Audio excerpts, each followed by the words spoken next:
বন্ধু, আজকে সৌদির অন্য একটা এরিয়া যেয়ে তোমাদেরকে দেখাবো। এই গাড়িতে বালি বয়, সিমেন্ট বয়, তো এই গাড়িতে চেপেই আমি যাব ওইসব এলাকাগুলো। আমারও দেখা নেই খো, আর তোমাদেরকেও কখনো দেখা হয়নি, তাই আমি নিজেও দেখবো, তোমাদেরকেও দেখাবো। চলো এখন আর কথা না বাড়িয়ে আসল জায়গাতেই যাওয়া যাক।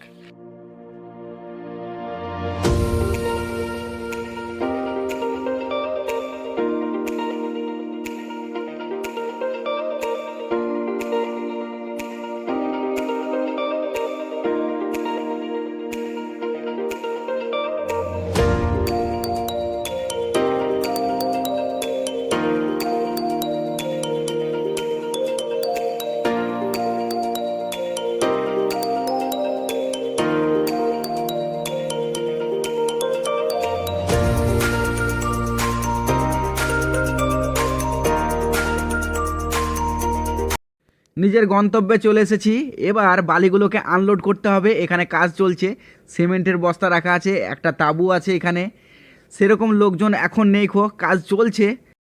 তো এখানকার বালিগুলো পাথর ভাঙা বালি, সেই জন্যে বালির কালারটাও হচ্ছে আলাদা রকম।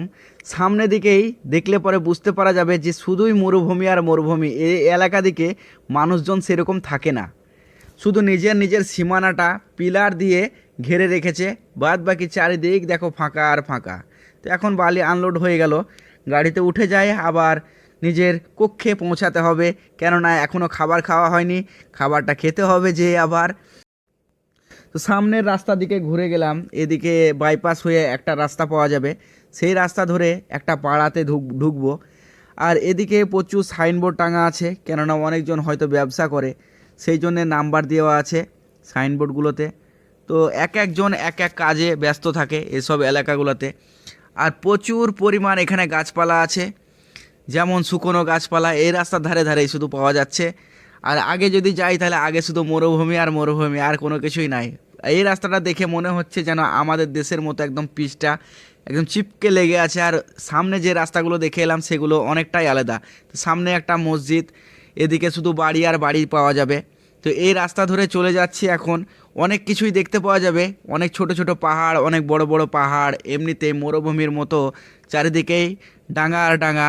এই ভাইটা হচ্ছে পাঞ্জাবি ভাই। তো এই ভাইটা গাড়ি যা এত স্পিডে চালাচ্ছে যে আমার ক্যামেরাটা শুধু হিলেই যাচ্ছে। হ্যাঁ, ওকে বলছি একটু আস্তে চালাও, কিন্তু ওর পেটে খিদে লেগেছে এখন, কিছু করার নেই, ও তাড়াতাড়ি করছে। তো এখন আমি মুরগিগুলোকে খাবার দিয়ে দিলাম, দেখো মুরগিগুলো খাচ্ছে, তবুও অন্ধকার বলে খুব একটা ভালো বোঝা যাচ্ছে না। আমি কাছে যাচ্ছি বলে সবই বেরিয়ে যাচ্ছে একটা দুটো করে। তো আর ডিস্টার্ব করবো না ওদিকে, আমি সরে যাই, ওরা খাক। এই যে একে একে সব আবার ঢুকে যাচ্ছে। নাস্তার আসরে বসে গেছি, এই যে ডাল, প্লেটে করে ডাল নিয়েছি, অনেকগুলো রুটি আছে, আজ এত রুটি খেতেই পারবো না। আটা বেশি দেওয়া হয়ে গেছে, সেই জন্য রুটিটা বেশি হয়ে গেছে, কিন্তু কিছু করার নেই খো, দু একবার এরকম ভুল হয়ে যায়। তো ডাল দিয়ে এখন রুটিটা খেয়ে নিই।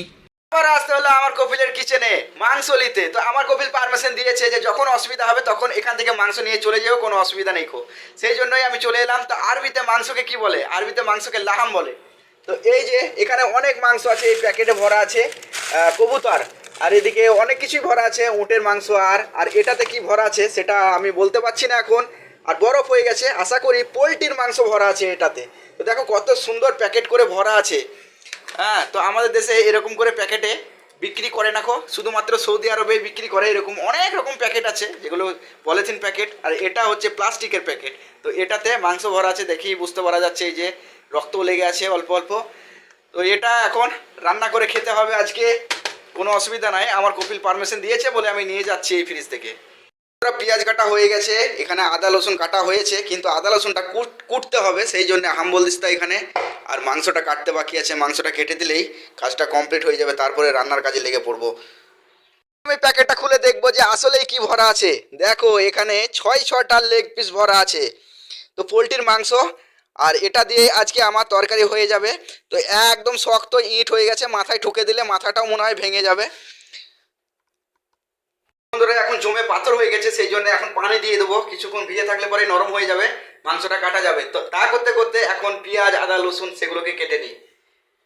এই যে পানিতে ডুবিয়ে দিলাম, এখন পানি ছাপিয়ে ছাপিয়ে চলে যাচ্ছে, এখন ট্যাপটাকে আমি বন্ধ করে দিই। এখন মাংস রান্না করা পুরো কমপ্লিট। এই যে মাংস রান্না দেখো খুব সুন্দর হয়েছে, এমনকি বাটিতে একটা তুলে নিয়েছি, একটা খেয়ে দেখি কেমন স্বাদ হয়েছে। বিসমিল্লাহ।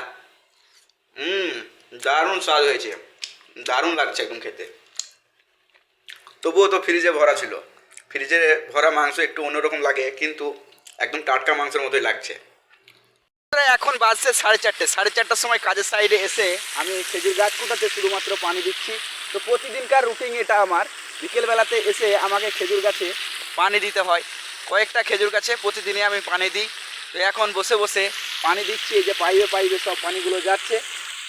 যখন হয়ে যাবে পরিপূর্ণভাবে তখন আমি সকেটগুলোকে বন্ধ করে দেবো, এটাই হচ্ছে আমার কাজ। তো বন্ধুরা, কার কার এই ব্লগ ভিডিওটা ভালো লাগছে, যদি ভালো লেগে থাকে তাহলে লাইক, কমেন্ট আর সাবস্ক্রাইব করো। যারা নতুন নতুন দেখছো আমার ভিডিও, তারা চ্যানেলটা সাবস্ক্রাইব করে রেখে সাথে থেকো। সকলে সুস্থ থাকো, ভালো থাকো, দেখা হবে আবার পরের ভিডিওতে।